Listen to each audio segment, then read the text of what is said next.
Welcome to the GuthrieAmerica podcast. We sit down with the amazing people who do life in our community and who are from here because we believe every story should be told, ladies and gentlemen.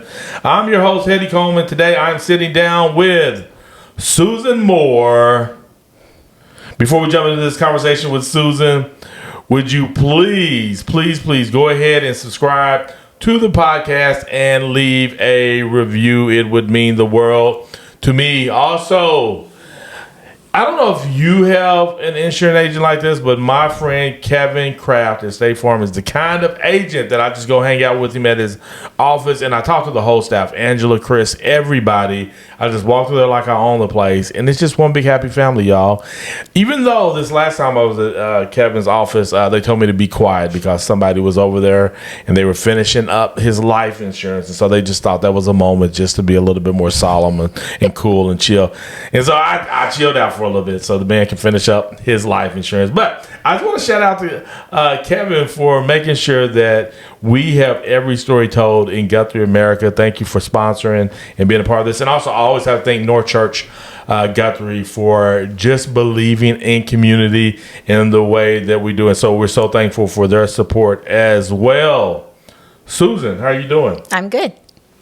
Now, it's not often, but we do sometimes have the spouse of the person in the room with us. You have your hunk of a husband, and it's kind of like just a straight shot, so you can just look up at him and just kind of feel good. Brings a calmness. It brings the calm.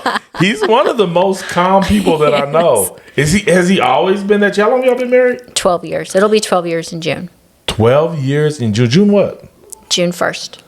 Did I? Yeah, I knew that. That's my birthday. Oh, well, there Did you know? go. You knew that. I don't. Yeah. I know. That's right. Yeah, you didn't even know me yet. 12 years ago, He's we didn't even know June you. 1st, we know we're going to meet this guy at some point.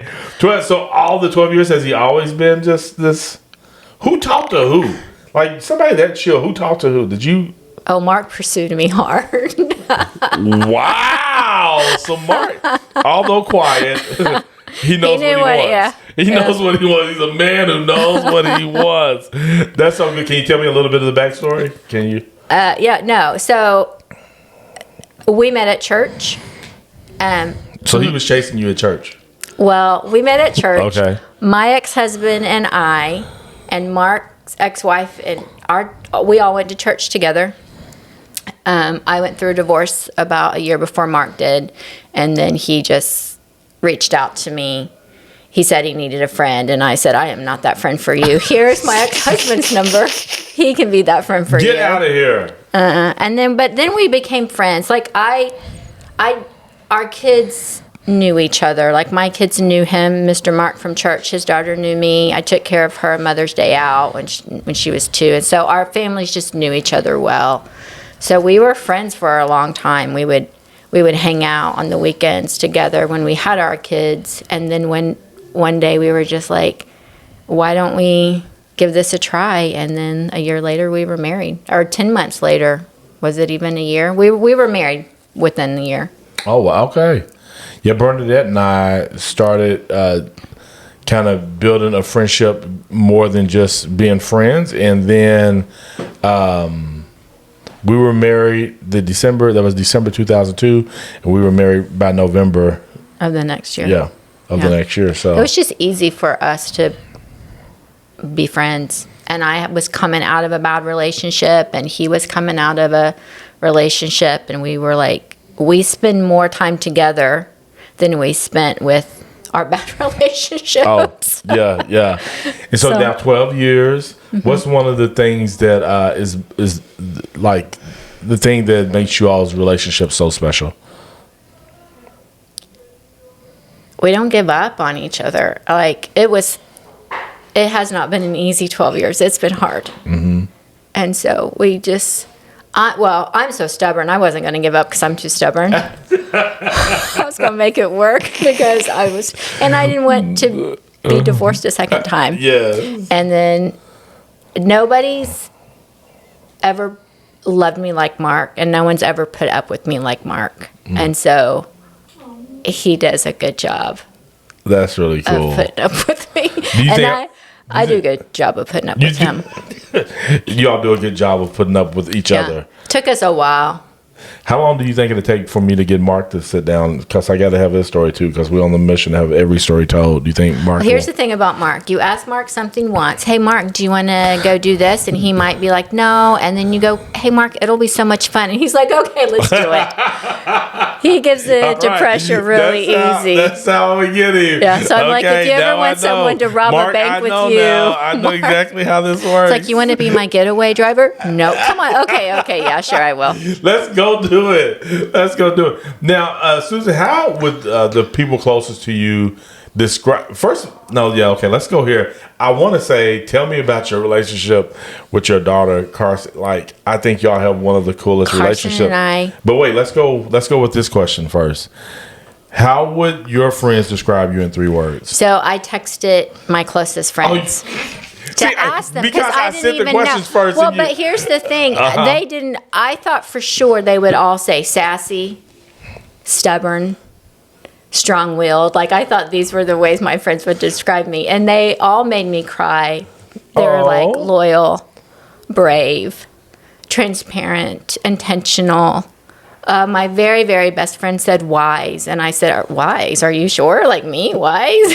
She was like, yeah. Yeah. She's like, you've become more wise over the years. And she said, that's directly from God. She's like, God has given you a sense of just being wise that she's like, you didn't have when we first became friends. Wow. How long have y'all been friends? We became friends when our girls were like a year and a half old. Okay. God brought this really loud, sassy Texan into my life. He kept throwing us into situations together, and I was like, she's so loud. She's so obnoxious. Like, God, why do you keep throwing me into situations with her? And finally I was like, okay, obviously you want something to become of this, and she is my very best friend. That's so cool. She's my spirit. Like, she's my one friend through my first divorce that didn't turn her back on me within our church. Yeah. So, yeah. Yeah.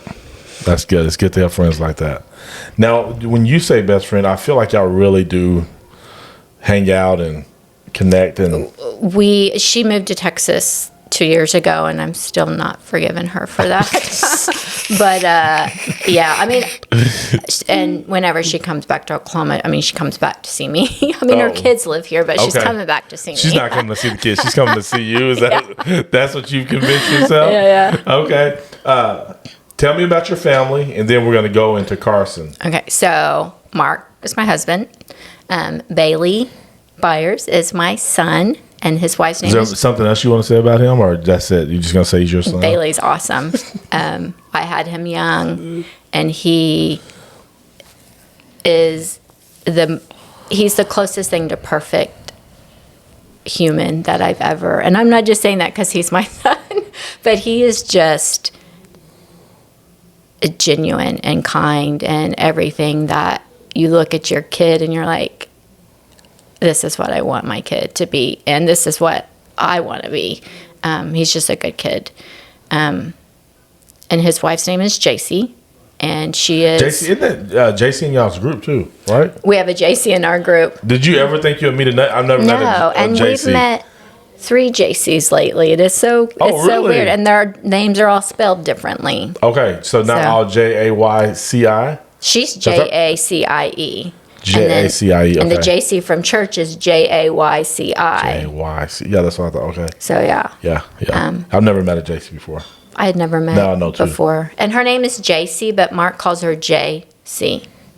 He thinks it's like J. He thinks it's like J. Z. J. Z? No, JC. No, it's like J. He pauses. JC. And we're all like, it's just JC, Mark. It's like just JC, just like Bailey. Like, you don't go Bay. Lee. He's still trying to figure it out. That's good. Okay, so. And then my stepdaughter's name is Madison. Okay. And she is 21, and she is a junior at OSU. And she's super chill. I feel like she's like, I've been around her just a few minutes, but she's kind of like Mark. Is she kind of like Mark or no? Madison is a good mix of Mark and her mom. Madison is your typical girl. and she can be dramatic and very full of emotions, but she's very focused. So I don't think it's that she's so chilled like Mark. She's just very focused. Got you. Focus can come off as chill And too, she's I guess. a very, very intelligent, like really smart. What's her major at OSU? Animal science and entomology, the study of bugs. Oh my. Yeah. Interesting. What she want to do, be vet or something? a chiropractor, an animal chiropractor. Oh, yeah, yeah. Like, wait, what? Like, and specifically like large animal chiropractor. Oh, okay. Okay. Got you. Yeah. So yeah. You still got more? I have grandbabies. I can't forget my grandbabies. Beckham. Did you say Carson and Dakota? You told me to wait Oh, to put okay, Carson yes. at the I got end. you, got you, yes. I have Beckham Bailey is Carson and Dakota's oldest. He will be 4 in October. And then Remington Ray will be 8 months this week. And I like to tell everybody she's named after me. My middle name is Ray, but her daddy's middle name is also Ray. So Carson's like, we just killed 2 birds with 1 stone. So, Gotcha. And then Carson is my baby. She's 24. She's married to Dakota.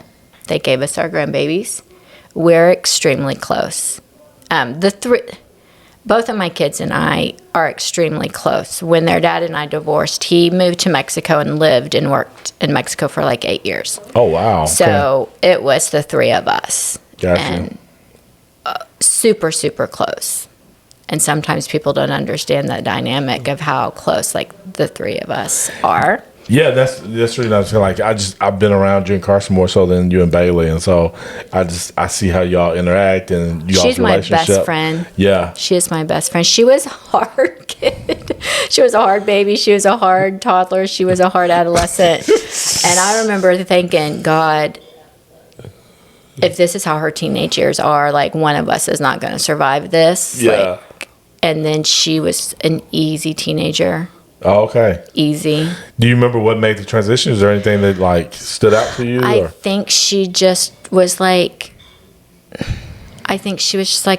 over the whole like giving mom a hard time type of thing. And she just was, she was just easy. And her brother's opinion means a lot to her. And I think maybe Bailey was like, let's stop giving mom such a hard time, maybe. Yeah, yeah. But yeah, she just became a really easy teenager. And she met Dakota. They met when they were 15 at church camp.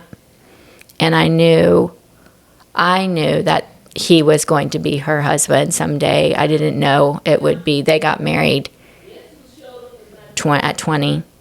Oh, wow. Yeah. And then had Beckham a year later, almost to the day they had Beckham. They got married at 20? Mm-hmm. Okay. Yeah. And yeah, so... yeah. That's good. That's good. Good. Carson likes to call me Susie.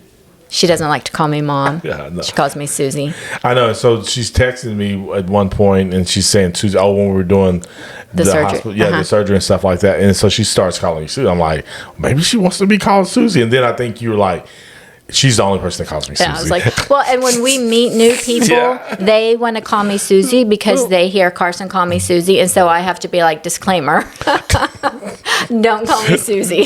She does it. She started doing it about, I don't know, like 5 or 6 years ago just to be ornery. And I just didn't react to it. And so now she hardly ever calls me Mom. She calls me Susie. Now, why does she call you? You don't know why? Because she was being a brat. She knows I don't like to be called Susie. So she started doing it just to be a brat and get a reaction out of me. And I didn't react, thinking, I'm not going to react. She's not going to continue to call me that. And now that's all she calls me. And sometimes Beckham will call me Susie. And I'm like, no. No, this is not going down like this. He's like, Susie. I'm like, no. This is not going down. All right. Now, one of the things I know about you, when you came here, you had a big bowl of delicious cookies. Yes. You bake. How did you get into baking? Is it only just a few items that you like to bake? But what made you start baking?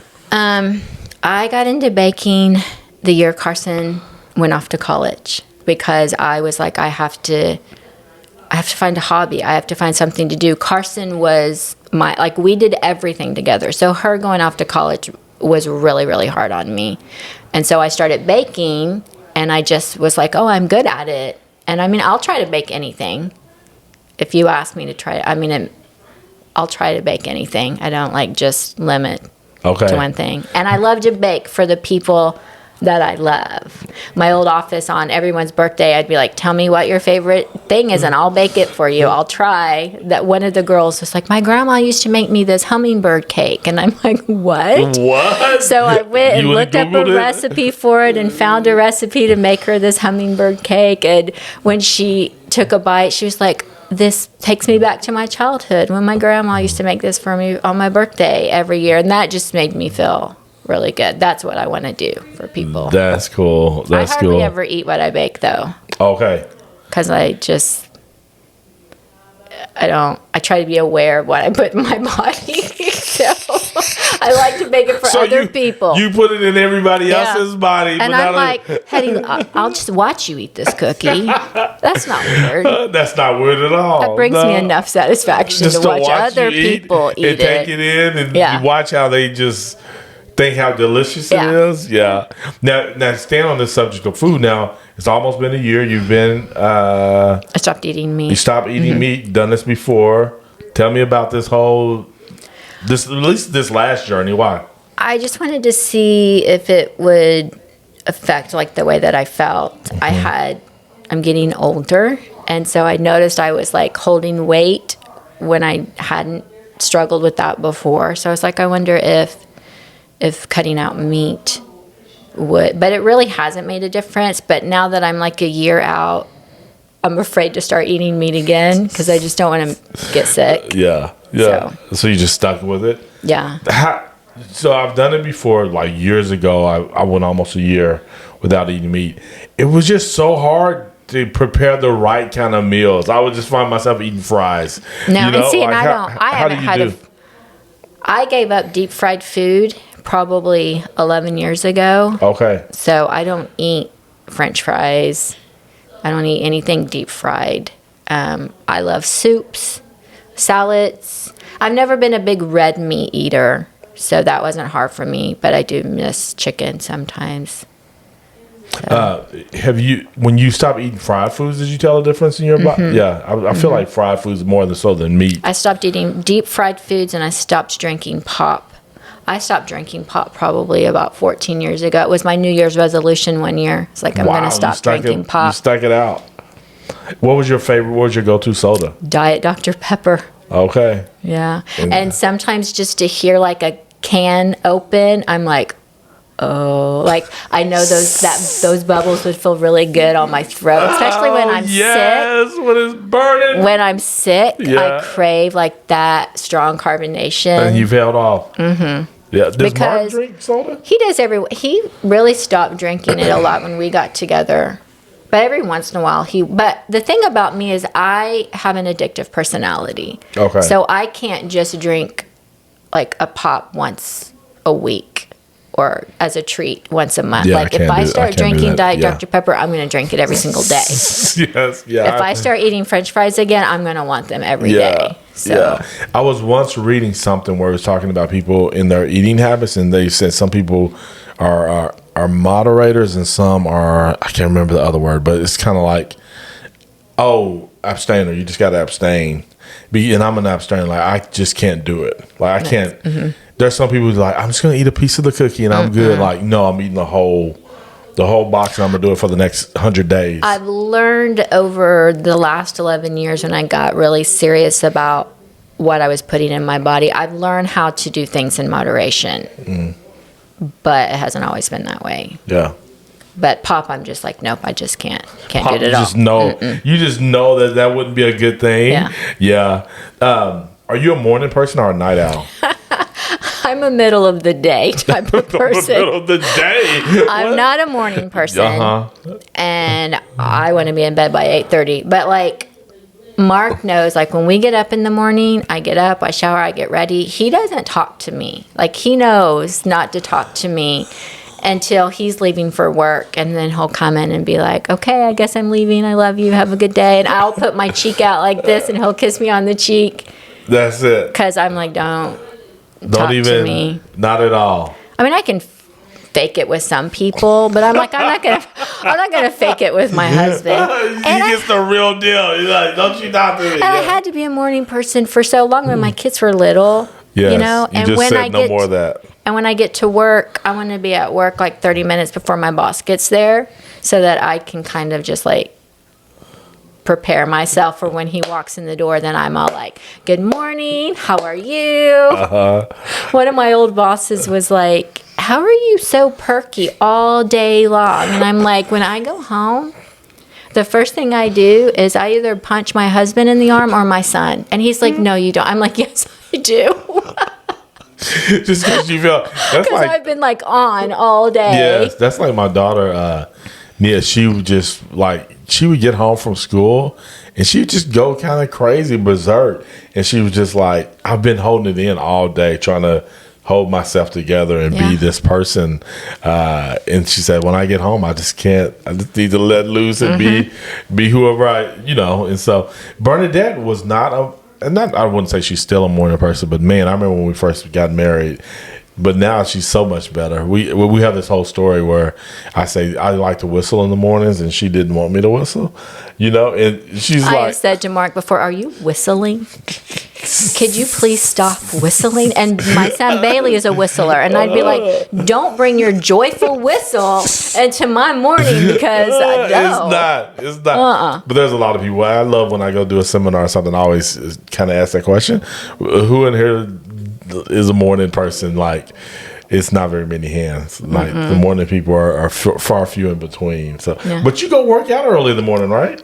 But we don't talk. We both put our earbuds in. Yeah. You just gotta go about your own. So y'all work out different workouts? Yeah. We just kind of go and do our own thing and then come back together and leave. That is hilarious. Whatever works. It you know works what I'm for saying? us. That I works mean, for you, Mark would love to be that couple that's like looking at each other across the workout room, and being like, "Oh, my wife is so beautiful, my husband's so hunky," and I'm like, "No, this isn't what's gonna happen." It ain't happening. Now, how did you end up in Guthrie? Because you're not from here. No, so we moved to Guthrie. It'll be 8 years in May from Edmond. We were looking to buy a house. We wanted to buy a bigger house, and we just were able. We kept looking further north, and we were just able to buy more house for our money here than we could in Edmond. We were looking at like 20-year-old houses in Edmond that needed work, and we were able to buy a brand new house here. At the time, the market was really good. Yeah. No, I was going to say, it's about the same, I think, almost in Guthrie as it is most places now. So that's good. So 8 years ago, came to Guthrie. What was some things that like you really enjoyed about it once you lived here? I liked the fact that it's only like 13 miles north of Edmond, but you feel like you're stepping into a whole different world. So I moved to Edmond when I married my first husband. I'm not from Edmond. And just the stress of where you live, where you work, what kind of car do you drive, where do your kids go to school, what does your husband do for a living? And it's very apparent in Edmond. And so, you would go into Walmart and be afraid of running into somebody that went to school with your kids if you weren't dressed. Yeah. I'm like, I can go to Walmart here and not. I mean, I don't. I like how refreshing it is. It's so laid back. Yeah. And it's just so. It just feels like a different world. Yeah. Traffic. Less traffic. Yeah. I just feel like it's more accepting. People are just more accepting and friendly. Yeah. Here. No, and I think that's what most people like when you ask people what is it that you enjoy about Guthrie, they always say the people, and so I think that's a really good response. What's been one of the scariest things you've done in your life?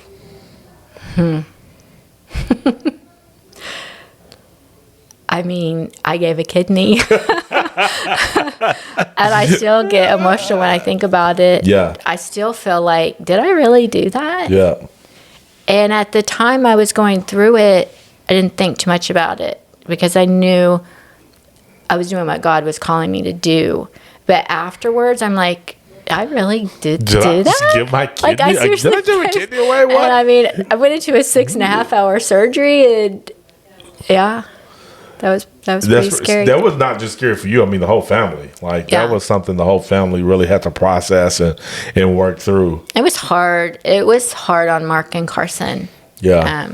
It was really hard on Carson. Like, as we got closer to the surgery date, she kind of shared more of her fears with me. Yeah. And then the surgery went like an hour and a half longer than it was supposed to. And she was really scared. And I saw it on her face when I came out. And that made me feel really bad that she went through that. Yeah.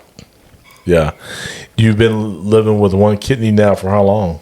It'll be 3 months. 3 months. Yeah. I feel like these last 3 months have gone so fast. Yeah. I don't even really feel like I did anything. I mean, I don't walk weird. I don't You don't I don't walk feel. You're not leaning to the side of the I asked the surgeon, like, that was one of my questions, like, am I going to feel? He was like, no, you're not going to feel. He's like, you're not going to walk lopsided. You're not even. I was like, well, I mean, I don't know. and I guess when he was answering, you probably got a sense of like, these are common questions that people are asking about when they give up a kidney. Yeah. He's like, you're not. He said, he asked me, do you have any questions? I'm like, not really. And he's like, no question. I was like, I really don't. And he said, you didn't Google. I said, oh no, like I didn't Google. I purposely didn't want to hear other stories from people. I didn't want to Google it. I didn't want to know. I wanted to go in blindly. Yeah. And because I didn't want to get inside my own head about, things that have happened. Yeah. I talked to a lady afterwards who had given a kidney like a month before me. And when I spoke to her, she was like, oh, I had some complications. And I said, I'm not trying to sound rude, but that's not a conversation I want to have with you right now. After I get through my surgery, we can talk. And we did. And they nicked her liver. Oh. Yeah. And so she was bleeding internally, and they couldn't figure out why for a while. Oh my goodness! But they tell you like there's like a 1% chance that we may they nick your liver? nick another organ while they're in there. And I was like, well, I'm glad I didn't know that before I went in. And we had the same surgeons even. Oh, are you serious? Yeah. What's something that really surprised you when going through the process? Because how long did it take before you? So I reached out to the coordinator the end of May and started going through. It's just so much more than our blood types matching. And they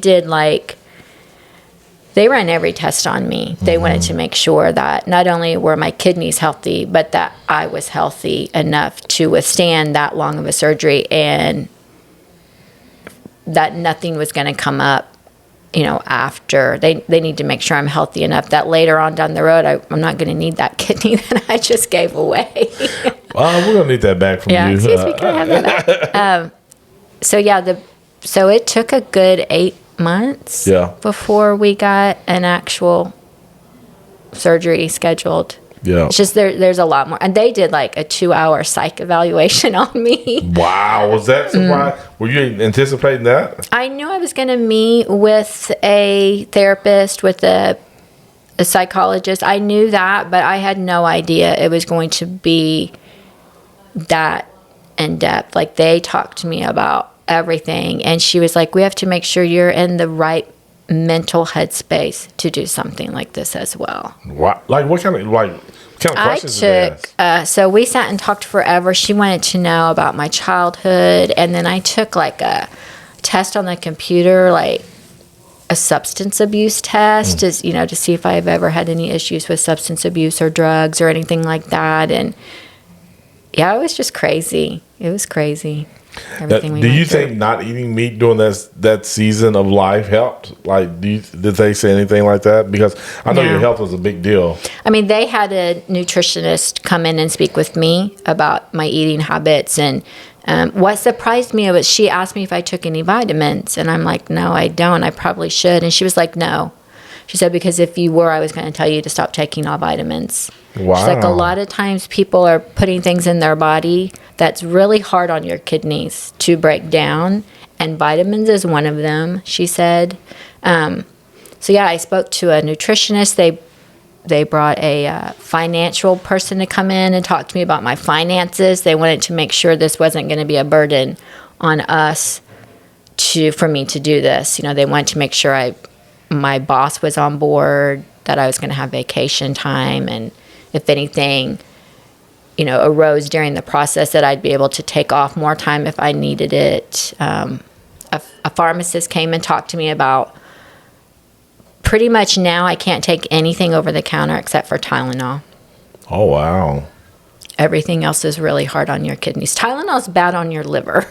Okay. But not on your kidney. But everything else is bad on your kidney. And they said you should really wear something like a medical bracelet in case I'm ever in an accident, emergency.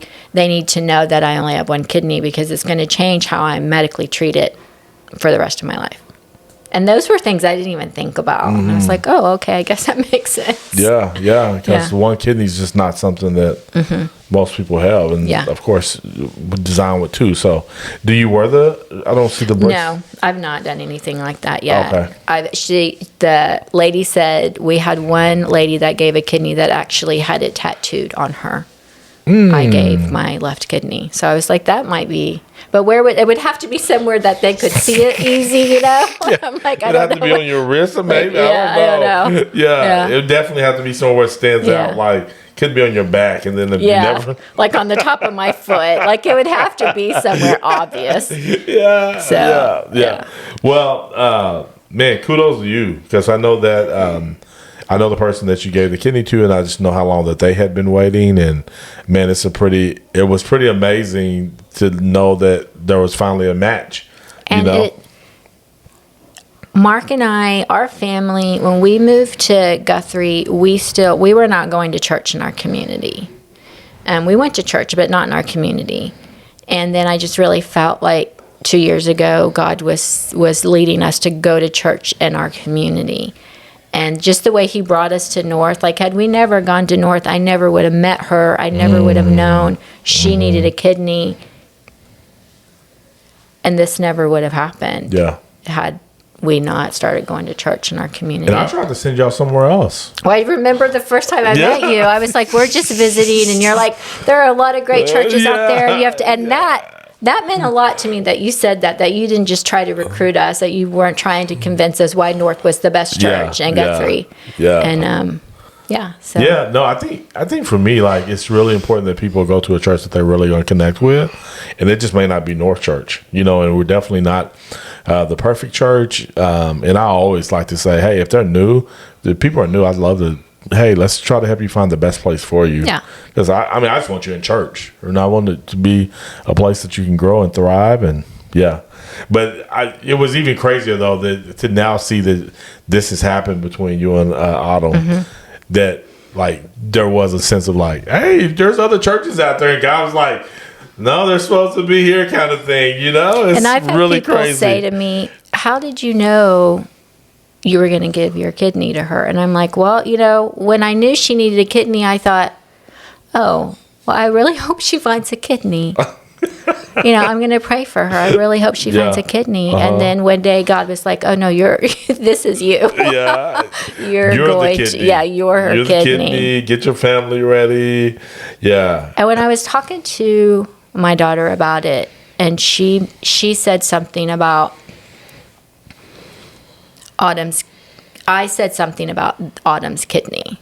And Carson was like, well, Mom, this is your kidney that you're giving to Autumn. And I said, no. Like, I believe when God created me, he knew I would give this kidney to her. I didn't have an easy upbringing. I didn't have an easy childhood.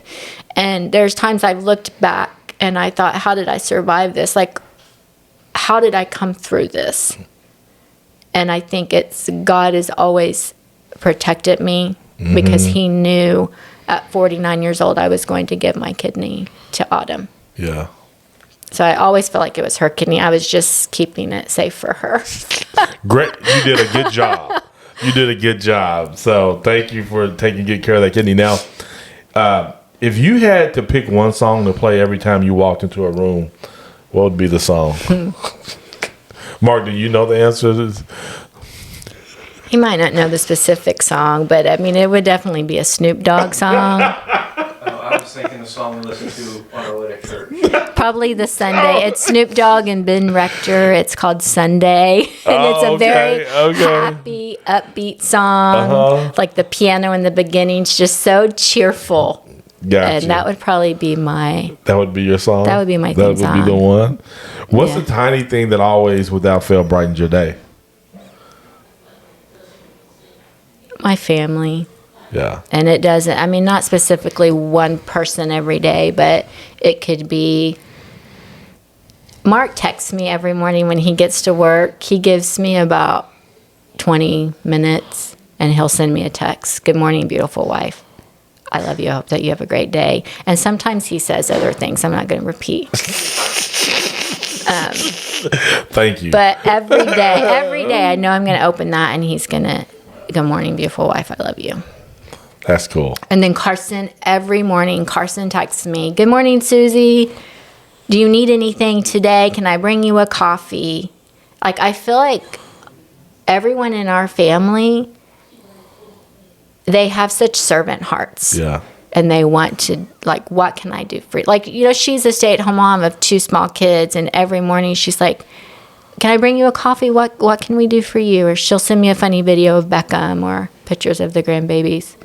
That brings me joy. That's cool. That's cool. If you had a superpower, what would it be? Flying. Because I get road rage kind of bad. I drive really fast. What's up with road rage? I had Ronnie Field on the podcast. Actually, it's going live tonight. And he was talking about road rage. He's like, I'm a pastor and I have road rage. I get so... Why are you impeding the fast lane? Like, one day, Heady, I was driving home from Edmond when I worked in Edmond. I'm driving home.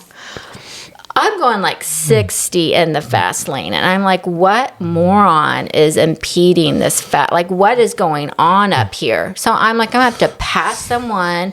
I have to get over and pass someone in the fast lane.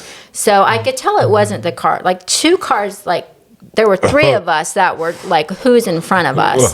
So I get over and I'm driving to pass. So you're passing the person in the slow lane. Yeah. Yeah, but they're in the fast lane going slow. Yes. Okay. And I look over and it is my stepdaughter, Madison, is impeding the fast lane. And I knew it was her car because she had this little sticker in her, monogram sticker in her window. I get home, and it still takes her like 15 minutes before she walks in the door. And I'm like, Madison, are you wanting to get killed? Like, what are you doing? Like, you can't drive 60 in the fast lane. She hadn't been driving very long. Yeah. And she knew that you exited off the left, the first Guthrie exit. So she's just like chilling, like 10 miles before the exit. I was so embarrassed. That is so hilarious. But there would be mornings I'd be driving to work and I'm like really getting upset with the car in front of me or, you know, whatever. And I'm losing my temper, but I'm listening to my worship music at the same time. And so I'm like, okay, God. Give me flying ability. Give me the flying ability. So I would love to be able to fly. Got you. That makes sense. Get there fast. That makes sense. Road trip or are you taking the plane? It depends. If it's just Mark and I, road trip.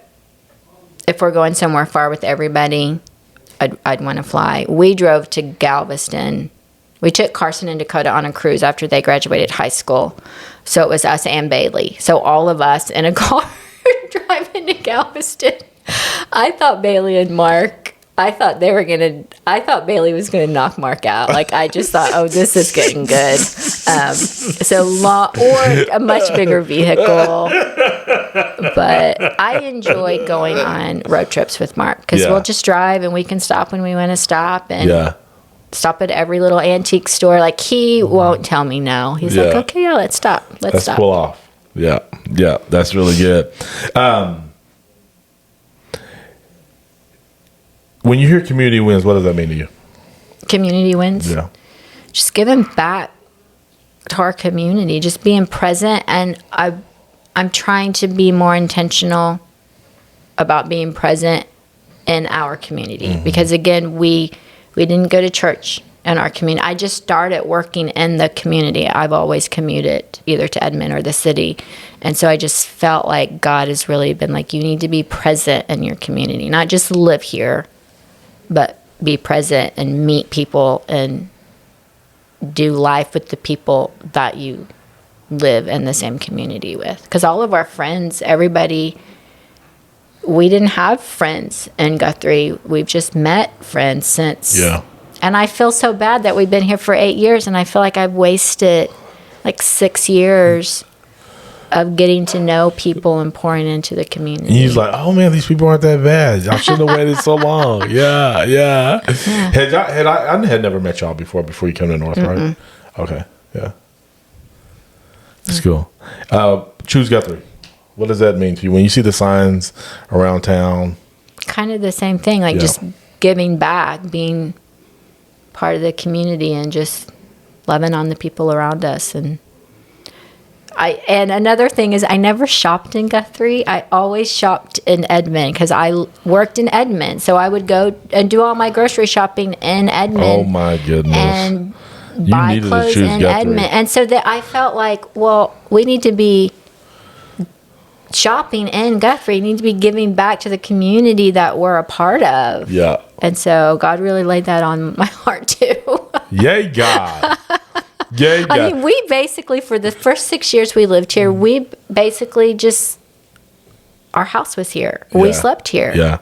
Guthrie once was like considered, and it's not as much anymore, but a bedroom community where it's like, we sleep here, then we go work and do life and everything else in the Oklahoma City metro area, and so it's really cool to now, and some of it too, we just got to do a better job as a community of being able to support things so we can have more things here.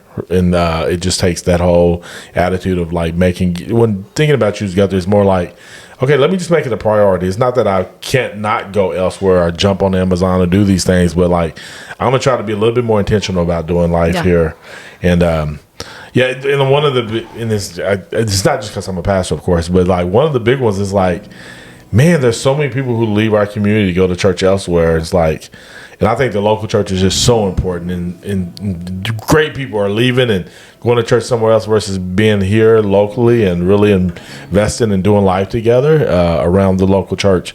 It really just, it breaks my heart. But it's made a huge difference in our life. Yeah. To be in church in our community, because there's people in our community that are holding us accountable. Yeah. When we were going to church in Edmond, we saw them on Sundays, and that was basically it. Yeah. You didn't run into people at the grocery store that you were going to church with. You didn't stop and how are you? How's your week?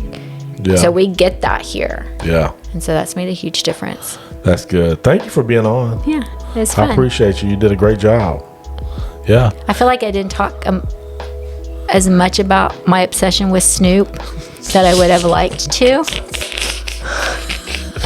Maybe it's a good thing. I don't know. Maybe it's a good thing. Ladies and gentlemen, thank you again for hitting that play button for another episode of the GuthrieAmerica podcast. We are on a mission to have every story told of the great people, fabulous people who are doing life in our community and who are from here. And I love to end with this question. Wait a second. Let me set this up just right before I ask. Will yours be next?